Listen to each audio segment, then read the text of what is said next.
तो किरण प्रकाशिकी में लेंस वाला पार्ट हम लोगों का कंप्लीट हुआ। अब हम लोग जो है आगे बढ़ेंगे। अब हम लोगों का नेक्स्ट पार्ट है प्रिज्म। तो प्रिज्म क्या होता है? देखिए, प्रिज्म एक ऐसा समांग पारदर्शी माध्यम है। प्रिज्म एक ऐसा समांग पारदर्शी माध्यम है जो किसी कोण पर झुके हुए दो समतल पृष्ठों से घिरा होता है। लेंस में क्या होता है, या तो दोनों वक्र पृष्ठ से घिरा होगा या एक वक्र और एक समतल से। लेकिन प्रिज्म क्या है? एक ऐसा समांग पारदर्शी माध्यम है जो किसी कोण पर झुके हुए दो समतल पृष्ठों से घिरा होता है। ठीक है, ये जो दो समतल पृष्ठ होते हैं इसको हम लोग बोलते हैं प्रिज्म के अपवर्तक पृष्ठ। क्या बोलते हैं? तो जनरली जैसे प्रिज्म अगर आप लोगे तो उसकी बनावट जो होगी, जैसे दो समतल पृष्ठ हैं ऐसे, ये ऐसे होगा और ये पूरा सॉलिड होगा। ठीक है, तो अगर आप ध्यान से देखें तो इसमें दो पृष्ठ इसके समतल वाले तो यही हो गए, एक ये और एक ये। हम लोग जो फिगर में जनरली बनाते हैं वो ठीक ये सामने से बनाते हैं, तो ऐसे देखोगे त्रिभुज की तरह बनाते हैं। इसको बोलते हैं प्रिज्म का मुख्य परिच्छेद। क्या बोलते हैं?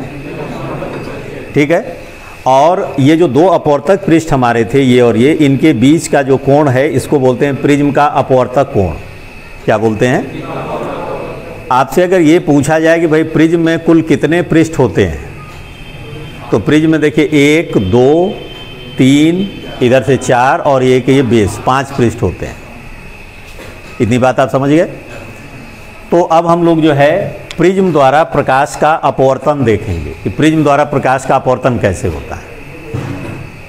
तो हम लोग सबसे पहले प्रिज्म का मुख्य परिच्छेद बनाते हैं। ये मान लीजिए हमारे प्रिज्म का मुख्य परिच्छेद है, इसका नाम हो गया ABC। ठीक, अब आप क्या करिए, एक प्रकाश की किरण को प्रिज्म के पृष्ठ AB पर आपतित कराइए। ये प्रकाश की किरण हो गई PQ। अब नियमतः तो भैया इस किरण को क्या करना चाहिए था, सीधे चले जाना चाहिए था, लेकिन हो क्या रहा है, अब ये माध्यम बदल रहा है। मान लीजिए कि इधर वायु है, ये कांच है, फिर ये वायु है, तो प्रकाश की किरण विरल से जा रही है सघन माध्यम में। तो यहाँ पर अब हम लोग क्या करेंगे, जब भी माध्यम बदलता है तो भाई हम लोग अभिलंब खींचते हैं। तो इस वाले पृष्ठ के लंबवत एक रेखा खींच दीजिए।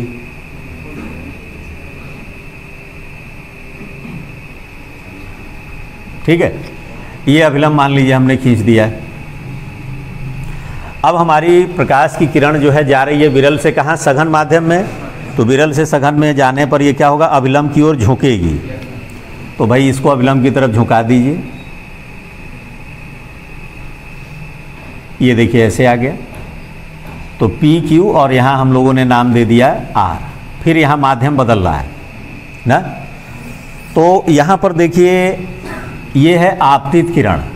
तो आपतित किरण इस अभिलंब के साथ जो कोण बनाएगा इसको क्या कहेंगे, आपतन कोण। ये रहा आपका अपवर्तित किरण। अपवर्तित किरण अभिलंब के साथ जो कोण बनाएगा ये हो गया अपवर्तन कोण। ठीक है, तो अब माध्यम यहाँ फिर बदल रहा है, तो यहाँ पर हम लोग को क्या करना पड़ेगा, फिर आपको अभिलंब खींचना पड़ेगा। ठीक है, अब इस प्रकाश की अगर माध्यम न बदलता तो ये प्रकाश की किरण क्या होती, बिल्कुल सीधे चली जाती।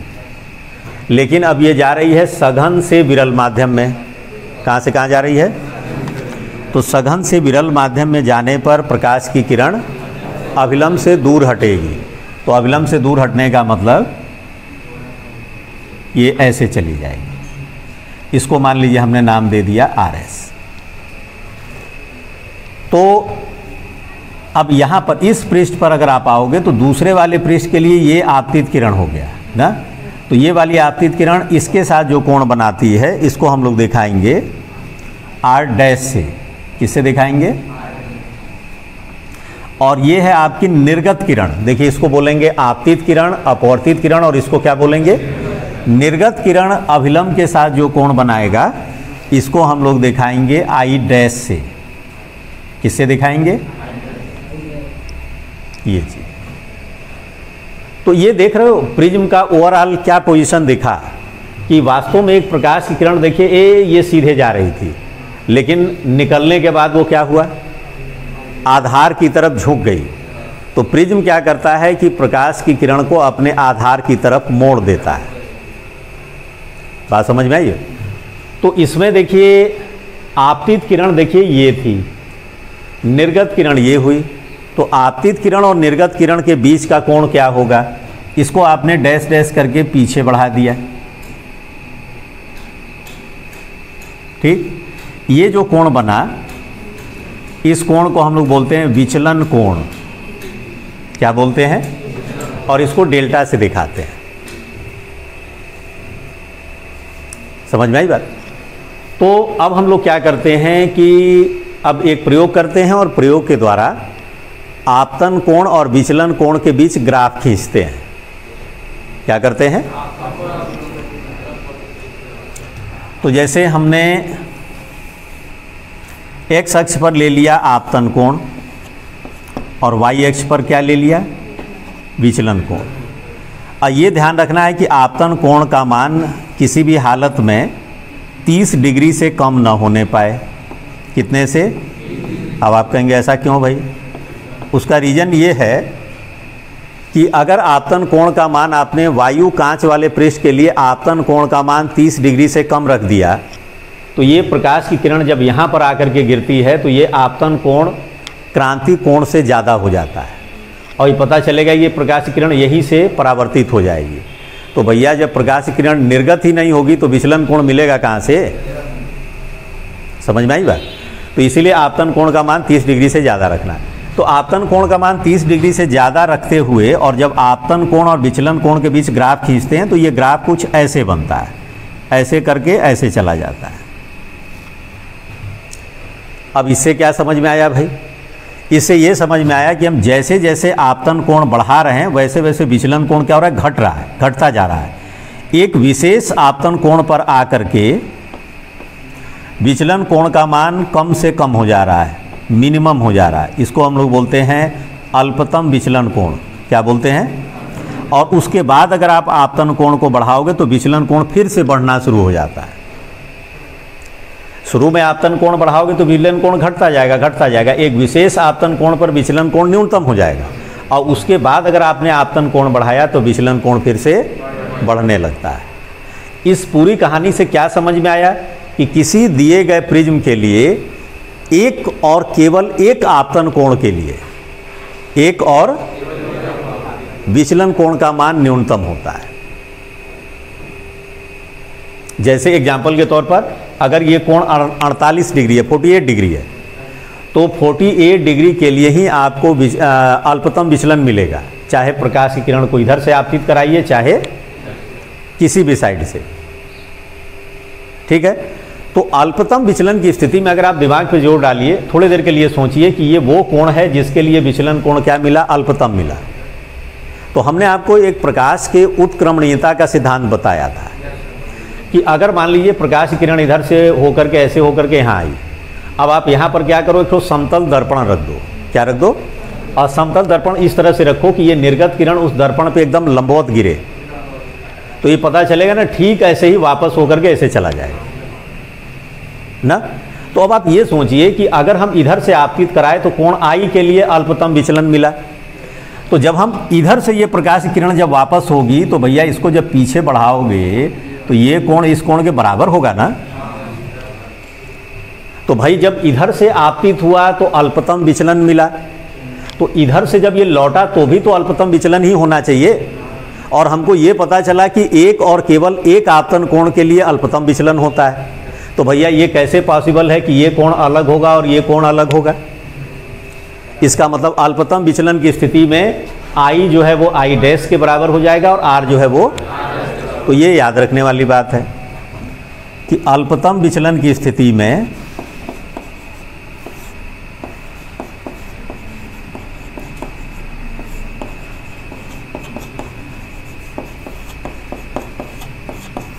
अल्पतम विचलन की स्थिति में आई बराबर आई डैश तथा ये होता है। ठीक है। अब हम लोग जो है प्रिज्म के अपवर्तनांक का फार्मूला डिराइव करेंगे। प्रिज्म के अपवर्तनांक के सूत्र का निगमन।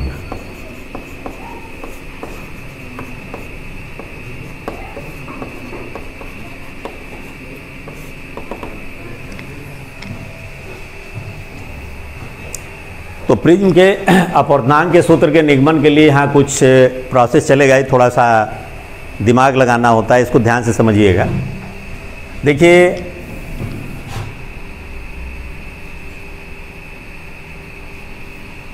यहाँ पर नामकरण कर दिया जाए, Q है, मान लीजिए यहाँ पर हम लिख दे रहे हैं इस पॉइंट को, जहाँ ये दोनों अभिलंब एक दूसरे को काट रहे हैं उसको हमने नाम दे दिया D, है ना।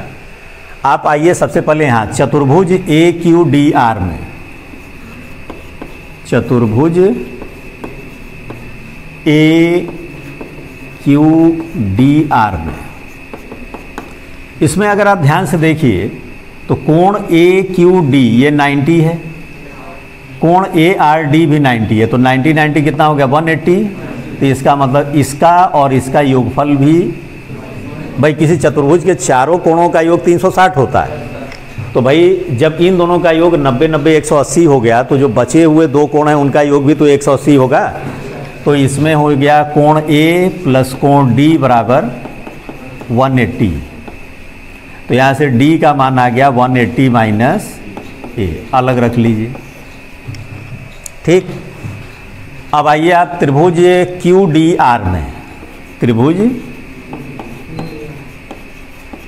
इसमें देखो तीनों कोणों का योग 180, त्रिभुज के तीनों कोणों का योग कितना होता है, तो R plus R dash plus D equal to 180। अब ये जो D का मान निकाले थे यहाँ रख दो, तो R plus R dash plus 180 minus A equal to, ये देखिए 180 से 180 कैंसिल हुआ, तो यहाँ से R प्लस R डैश का मान क्या आ गया, समीकरण नंबर 2 लिखिए इसको।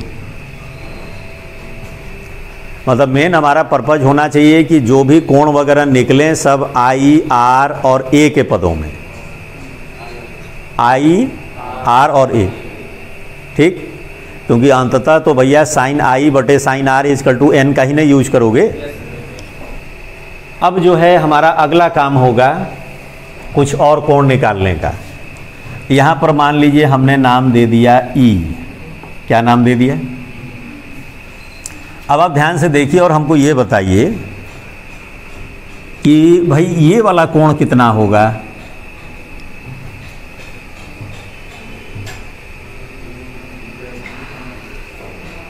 कितना होगा भाई। देखो ये कोण I है, तो इसका शीर्षाभिमुख कोण यही ना पूरा I होगा, तो I में से R घटा दिया, तो I माइनस R ना। इसी तरह से आपसे अगर हम ये पूछें कि भाई ये बताओ कि ये वाला कोण कितना होगा,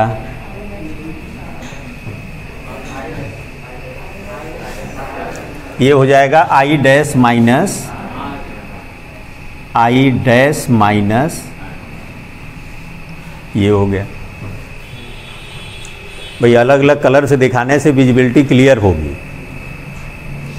है कि नहीं, दिख रहा है, नहीं वहाँ इसमें तो दिखबे करेगा, नहीं इसमें तो यार जब तुम नज़दीक से जब देखोगे तब तो पूरा ही सब दिखेगा। अभी तो वहाँ देखिए ना, उसमें तो दिखबे करेगा, वहाँ जब घर में जब देखोगे तो मोबाइल वहाँ टांग के थोड़ा ही देखोगे, तब तो आप यहाँ इसे रख के देखेंगे सब दिखेगा। भाई जब आप मोबाइल से मान लीजिए कि आप फिगर बना रहे हो देख करके, तो जहाँ पर हैं वहाँ पे पॉज कर दीजिए और फिर बाकायदे बना लीजिए, फिर प्ले करिए। भाई इतनी सुविधाएं हम लोग के समय में होती तो हम लोग पता ना क्या सीख के बैठ गए होते, लेकिन तुम लोगों को मोबाइल मिलता है तो सीखने की बजाय कुछ और सीखने लगते हो, खुराफात वाला चीज़ सब। तो भाई काम की चीज़ें सीखेंगे। देखिए इस आधुनिक विज्ञान जो है, कहा जाता है ना कि विज्ञान का कोई भी जो खोज होता है उसके दो पहलू होते हैं, एक जो है समाज की भलाई के लिए और एक समाज की बर्बादी के लिए। अब आप अपने आप को किस वाली श्रेणी में पाते हो वो ज़्यादा मायने रखता है। समाज में राम भी मौजूद हैं, रावण भी हैं, अब आप किस में हो वो आपको समझना है। तो मोबाइल का यूज अगर आपने पढ़ाई के लिए किया, नॉलेज के लिए किया, तो हम लोगों के समय में जो चीज़ें सीखने में लोगों को 5 से 7 साल लग जाती थी वो आप 1 साल के अंदर सीख लोगे, इतनी नॉलेज इसके अंदर भरे पड़े हैं। लेकिन आप जो है उसमें सीखने की बजाय इंजॉयमेंट वाली चीज़ें ढूंढने लगते हो, तो इसी वजह से जो है सारी समस्या की जड़ शुरू हो जाती है वहीं से। अरे इंजॉय करने के लिए तो यार पूरी लाइफ पड़ी हुई है। अभी जो आपका टाइम है 3-4 साल का, इसमें अगर आपने जम करके मेहनत कर लिया, हम तो सीधा सीधा अपने पूरे पढ़ाई जितने मतलब 1 साल हमने गुजारे हैं एजुकेशन के क्षेत्र में, उसमें सीधा एक निष्कर्ष हमने निकाला है कि इधर 4 साल जम के मेहनत कर लो तो आगे के 40 साल आरामदायक कर लो, और इधर 4 साल जो है अगर इंजॉय कर लिए तो आगे के 40 साल कोल्हू के बैल की तरफ पेराओ। अब आपको सोचना है कि भैया कौन सा ज़्यादा सही है। मनोरंजन करने के लिए तो बहुत चीज़ें आपको मिलेंगी। अभी 4 साल एकदम तपस्या वाला ज़िंदगी बना लीजिए कि यार हमको पढ़ाई अपना एक लक्ष्य निर्धारित करो, डॉक्टर बनना है, इंजीनियर बनना है, एग्रीकल्चर साइंटिस्ट बनना है, जो भी बनना है, उसका एक लक्ष्य आप निर्धारित करिए और उसके अनुसार जो है अनुभवी लोगों से गाइडेंस लीजिए कि भाई हमको क्या करना चाहिए, कैसे करना चाहिए, उस तरीके से प्रयास करना शुरू करिए। क्योंकि बिना गाइडेंस के तो कुछ नहीं कर पाएंगे। रास्ते बहुत सारे हैं, हमको कोई बताएगा ना कि भाई हमको किस रास्ते पे चलना है, तब ना आप उस रास्ते पे चलोगे तो अपना लक्ष्य पाओगे। जब बताने वाला ही नहीं मिलेगा तो आप तो भटक करके रह जाएंगे। तो एक अच्छा गाइडलाइनर तो होना चाहिए, और उसके अलावा फिर आपका अपना एक परिश्रम होना चाहिए कि भाई हमको जो है हमने अपना लक्ष्य निर्धारित कर लिया, अब हमको ये पा करके ही कुछ करना है। उसके बाद मनोरंजन भी करनी है तो पढ़ाई से ही करनी है। फिजिक्स पढ़ते पढ़ते बोर हो गए तो केमिस्ट्री उठा लिया, केमिस्ट्री पढ़ते हुए बोर हो गए तो अगला सब्जेक्ट उठा लिया, और सारे सब्जेक्ट पढ़ के बोर हो गए तो फिर आनंददायक सब्जेक्ट उठा लिया, हिंदी कहानी की तरह उसको पढ़ना शुरू कर दिया। तो इस तरीके से जब आप करोगे तो उस केस में आप देखोगे कि समय के साथ साथ आपका प्रोग्रेस होता जाएगा। अब वही अगर आप ये काम न करके फिर आप जो है पढ़ाई करके बोर हुए तो आप लगे टीवी देखने, आप लगे बाहर जाके घूमने, इधर उधर करके, तो अपने माइंड को अपने डाइवर्ट कर लिया, इधर उधर कर लिया, तो फ़ायदे होने की जगह नुकसान होने लगा। बाकी अपने हेल्थ पे भी ध्यान देना है, तो हेल्थ पे ध्यान देने के लिए सुबह शाम मेडिटेशन करिए, थोड़ा घूमिए टहलिए, योगासन करिए, प्राणायाम करिए। हेल्दी रहना तो ज़रूरी है ही है। जब आप बीमार पड़ जाओगे क्या पढ़ाई करोगे? लेकिन उसके लिए आधे घंटे सुबह, आधा घंटा शाम पर्याप्त है। उसके अलावा फिर अपना पढ़ाई करिए, टेंशन लेस होकर पढ़ाई करिए। जब तक पढ़िए खाली पढ़ाई करिए, जब सोने जाइए तो सारी चिंताओं से मुक्त होकर के एकदम गहरी नींद लीजिए, और उसके बाद फिर जब उठिए तो फिर अपने काम में लग जाइए। और जो लोग अपने काम को प्लान वे में नहीं करते हैं वही तनाव युक्त जीवन जीते हैं।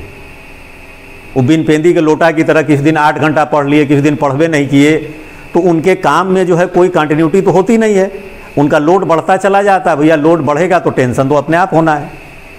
लेकिन आप जब भी समय को अपने हाथों में लिए रहोगे कि नहीं भाई हमको इतना काम आज करके ही फिर आगे बढ़ना है, तो फिर उस तरह से आप प्लान वे में चलोगे तो कभी आपके साथ दिक्कत नहीं आएगी, ना कभी आपको टेंशन होना है। तो इसलिए जो है एक सिस्टम से अपना पढ़ाई करिए, और जितना मॉडर्न तरीका आपको मिला हुआ है पढ़ाई करने का उसका पूरा यूज करिए, और फिर देखिए कि आप कितना तेज़ी से प्रोग्रेस करते हैं। भाई हर चीज़ की समस्या का समाधान तो है नहीं इसमें।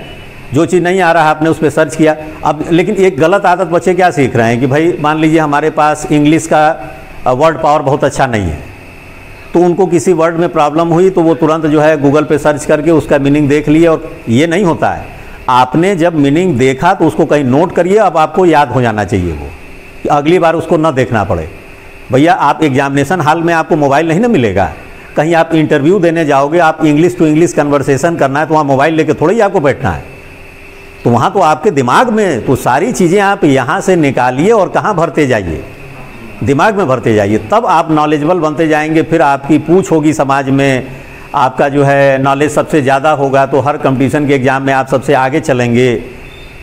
कहीं जॉब भी करने जाएंगे तो आपका नॉलेज सबसे ज़्यादा होगा तो आपको जॉब भी सबसे पहले मिलेगा। तो ये चीज़ होना चाहिए। लेकिन बच्चों की क्या आदत है कि मोबाइल है तो भैया इस क्वेश्चन का जवाब नहीं मिल रहा है, गूगल पे सर्च किया, जवाब मिल गया, हो गया, किसी को बता दिया। ये बहुत ही गलत हुआ। आपने गूगल से जब आपने निकाला उसका आंसर तो उसको आपको कहीं नोट करना है और नोट करके उसको याद कर लेना है।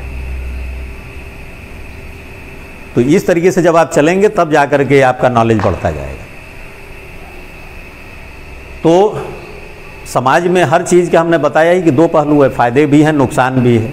तो आप अपने आप को किस कैटेगरी में लाते हो वो ज़्यादा मायने रखता है। भाई जब ये न्यूक्लियर फ्यूजन का खोज हुआ, नाभिकीय विखंडन का, उस नाभिकीय विखंडन पे आधारित लाभदायक कार्य के लिए न्यूक्लियर रिएक्टर बना दिया गया और विनाशकारी काम के लिए एटम बम बना दिया गया। तो अब आ गया ना उसका भी दो पहलू। न्यूक्लियर रिएक्टर बना करके उसका यूज किया तो भैया पावर प्लांट बना लिए, इलेक्ट्रिसिटी का प्रोडक्शन होने लगा, हर घर तक बिजली पहुंचने लगी। और बम बना दिया तो विनाशकारी उपयोग होने लगा। तो मोबाइल के भी दो उपयोग हैं। एक है कि भैया लाभदायक, जितना नॉलेज गेन करना हो गेन करो, फ़ायदा उठाओ। और दूसरा हो गया कि मनोरंजन कर रहे हैं अपना, कभी उस पर कोई पबजी गेम खेल रहे हैं तो तरह तरह का। अरे गेम तो यार बुढ़ौती में दांत टूट जाएगा तब भी बैठ के खेल लोगे गेम, लेकिन क्या पढ़ाई कर पाओगे? आज जो आपके अंदर एनर्जी है वो एनर्जी कभी लौट के आएगी? 25 साल के अंदर अंदर अपने लाइफ को सिक्योर कर लो, जो पढ़ाई वढ़ाई करना है करके एक जॉब पा लो, अपना जो लक्ष्य निर्धारित किया उसको पा करके अपने लाइफ को सेटल करके अब अपना काम करिए। उसके बाद आपके पास इतनी एनर्जी नहीं रहेगी जो आज है। आज आप 24 घंटे में अगर आप जो है 18 घंटे भी पढ़ाई करेंगे, टेंशन लेस वाली पढ़ाई, टेंशन वाली नहीं, तो आपको कोई दिक्कत नहीं होना है। लेकिन वही अगर हम लोग जिस एज में पहुंच गए, इसमें हम लोग 17-18 घंटे अगर लगेंगे मेंटल वर्क करने तो दिक्कत शुरू हो जाएगी। समझ गए आप? तो ये सारी चीज़ें इस पर ध्यान रखने की होगी। तो यहाँ से r + r' की वैल्यू कितनी आ गई? अब आते हैं हम लोग, देखिए एक्चुअली वो कोण क्यों निकालना पड़ा, क्योंकि हमको जो फार्मूला डिराइव करना है उसमें विचलन कोण भी लेना है। अब हमने जो कोण निकाल लिया, अगर आप ध्यान से देखें तो ये वाला जो एक त्रिभुज बन रहा है, त्रिभुज EQR, इस त्रिभुज में वो डेल्टा जो है वो बहिष्कोण हो गया। और आप जानते हो कि बहिष्कोण जो होता है वो अंतः सम्मुख कोणों के योग के बराबर होता है। तो यहाँ से देखिए डेल्टा बराबर आपके पास हो गया I - R plus I' minus, अब इसको एक साथ कर लो, I + I' minus R plus, देखिए सबसे मुख्य काम यही था। अब इसके बाद कोई बहुत ज़्यादा अब नहीं रह गया है। फिगर में सारे कोण दिखा लेना और ये जो दो समीकरण हमने बनाए हैं 2 और 3, ये बनाना, ये सबसे महत्वपूर्ण काम था। ठीक, अब आएंगे हम लोग अल्पतम विचलन की स्थिति में। किस स्थिति में? तो अल्पतम विचलन की स्थिति में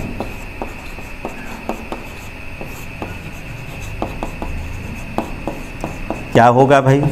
अभी हमने थोड़ी देर पहले आपको बताया कि डेल्टा जो है वो डेल्टा m के बराबर हो जाएगा, I जो है वो I' के, और R जो है वो, तो समीकरण 2 में जरा रखिए मान क्या मिलेगा। समीकरण 2 से आपको मिलेगा R + R = A, तो 2R = मिला A, तो R की वैल्यू मिल गई, ये देखिए। और समीकरण 3 पे आ जाइए। समीकरण 3 से आपको क्या मिलेगा भाई? डेल्टा m = 2i - 2r ना, तो 2i माइनस ये 2r का मान देखिए यहाँ से है a, तो यहाँ से i की वैल्यू मिल गई डेल्टा m + a/2।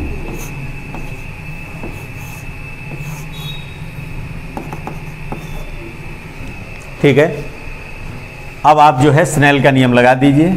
तो बिंदु Q पर स्नेल के नियम से अब मान लीजिए हमारी प्रकाश की किरण जो है माध्यम 1 से माध्यम 2 में जा रही है, कहाँ से कहाँ जा रही है? तो आप फार्मूला यूज करिए 1 and 2 इक्वल टू पहले माध्यम के सापेक्ष दूसरे माध्यम का साइन आई बटे आई का मान क्या हो गया? आई का मान हो गया delta M plus A by और आर का मान हो गया, ये लीजिए आ गया फार्मूला। ये प्रिज्म का फार्मूला, ये प्रिज्म के अपवर्तनांक का। अब इसी में केस आता है कि यदि प्रिज्म बहुत पतला हो, यदि प्रिज्म बहुत पतला हो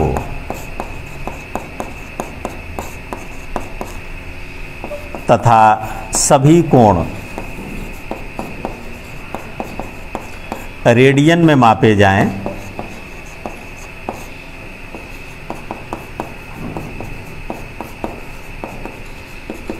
तब क्या होगा भाई? देखिए पतला होने का मतलब ये जो प्रिज्म का कोण ए आप ऐसे देख रहे हो, ये काफ़ी कम हो गया, मतलब लेस देन 10 डिग्री हो गया, और उसको आपने रेडियन में नाप दिया, तो उस केस में ये हो जाएगा sine A plus delta M by 2, ये लगभग बराबर हो जाएगा, और साइन ए बाई 2 जो है ये लगभग बराबर हो जाएगा। तो ये सभी मान समीकरण 6 में रख दो। तो समीकरण 6 में मान रखने पर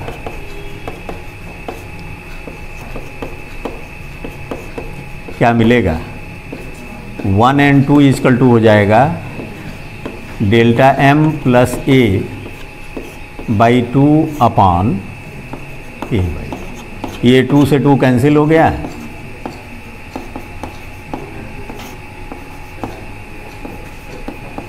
क्रॉस मल्टीप्लाई कर दो,